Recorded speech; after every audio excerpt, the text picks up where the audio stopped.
මේ රටේ දැන් දේශපාලන අර්බුදයක් තියෙනවා. රටේ ජනතාව ප්‍රබල දේශපාලන පක්ෂ ගැන ප්‍රබල දේශපාලන බලවේග ගැන කලකිරීමෙන් ඉන්නේ. මේ දේශපාලන පක්ෂ කඩා වැටලා කුඩු වෙලා සුණු විසු වෙලා තියෙනවා. සමහර උත්සාහ කරනවා තාම ඒවා අලවන්න, කියලා ගන්න, මුට්ටු කරන්න.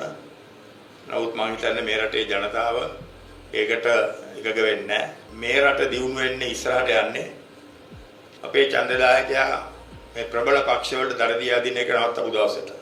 මේ ප්‍රබල පක්ෂ වලට තියෙන වෝට් බේස් එකක් කියලා එකක්. ඡන්ද සංචිතයක් තියෙනවා. එතන ලක්ෂ 25ක් 30ක් ඉන්නවා. එතකොට ඒකට ජනතාව එකතු වෙලා පොඩි පොඩි උදව් උපකාර බලාගෙන ඉන්න තාක්කල් ඒ පක්ෂ වලින් පොල් පිටක් දැම්මත් ඡන්දෙට ඒ පොල් පිට පාර්ලිමේන්තුව යනවා ඒක රාජ්‍ය සභාව යනවා. ඒතකොට ඒ ක්‍රමය වෙනස් වෙන්න ඕනේ කියන එක තමයි මම පහුගිය මැතිවරණයේදී වේදිකාවල කිව්වේ. හැබැයි යම් දුරකට ඒ පණිවිඩය ජනතාවට ගියා. ඒ පක්ෂවල වෝට් බේස් එක උඩු වෙලා ගියා.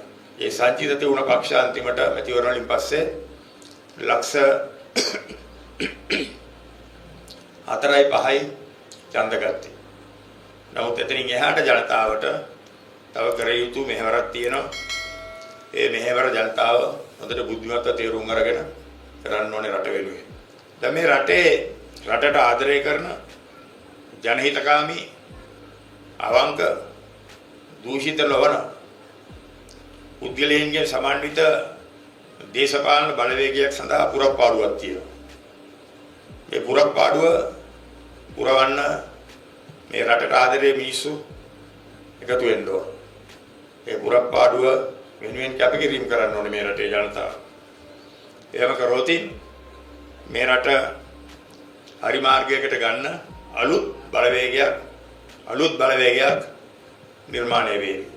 ඔය තියෙන බලවේගවල ඉන්න දූෂිතයෝ ඉන්නවා 50% විතර. ඒ දූෂිතයෝ එතන වලින් ගලවන්න බෑ. ඒකන්ද පහසු ක්‍රමේ තමයි මම ඉස්සෙල්ලා කියපු එක. අලුත්ම පිරිසක් පෙළහැදෙන්න ඕනේ.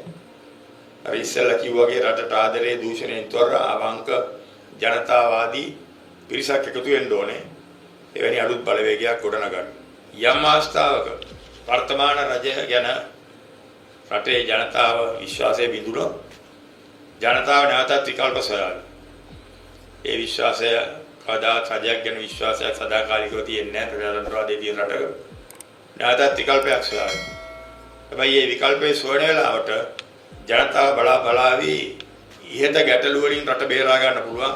දූෂණයෙන් තොර විශ්වාස කරන්න පුළුවන් කාර්යක්ෂම දක්ෂ දේශපාලනඥයෝ නිර්මාණය කරපු බලවේගයක් තියනවාද කියලා.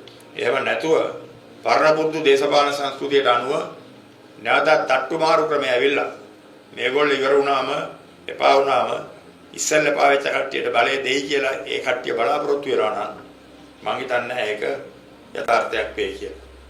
අපි දන්නවා පරණ ඡන්දෙදී ගිය ඡන්දෙදී පක්ෂවලට තිබුණ ප්‍රතිඵල ඒ ප්‍රබල බලවේගවල තිබුණ ප්‍රතිඵල ලක්ෂ 25 30 ඡන්ද සංචිත තිබුණ පක්ෂවලට සිද්ධ වුණේ මොකද? එක්සත් ජාතික පක්ෂය සහ පොට්ටුවේ മന്ത്രിලා 70ක් පවන එකතු වෙලා ගොඩනගපු බලවේගයට හම්බුනේ ලක්ෂ 5යි ඡන්ද. පොට්ටුවට නාමල් රාජපක්ෂ ලක්ෂ 3යි. ඊළඟට සමගියන් බලවේගය ඊට කලින් වර ලක්ෂ 27යි. මේ මැතිවරණේ ලක්ෂ 19යි. ඒ කියන්නේ ඊළඟ මැතිවරණයේදී ඔක ලක්ෂ 10කට විතර බයින්න පුළුවන්. ඒක තමයි පක්ෂ වලට වෙලා තියෙන්නේ. ඒතකොට නැවතත් ජාතික මැතිවරණයකදී මේ කඩාවැටෙන පක්ෂ ගොඩනගන්න පුළුවන් කියලා කවුරු හරි හිතනවා නම් ඒක මම හිතන්නේ මිත්‍යා විශ්වාසයක් පමණයි.